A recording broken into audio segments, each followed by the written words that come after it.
ना रहे प्यार निभावे के ता काहे लड़ाईलू नजरिया। सावन भादो भइल बयखिया लोरवा बनल बाबा दरिया। दिहलू सितम के झोंका हमरा से कइलू धोखा।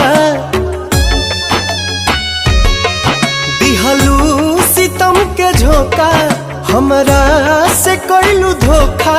दिल आबाद न कइलू हो तू सनम बेवफा हो गइलू हो। तू सनम बेवफा हो गइलू हो। हालात ठीक नहीं होता है तो हालत बिगाड़ी जाती है सर। हाँ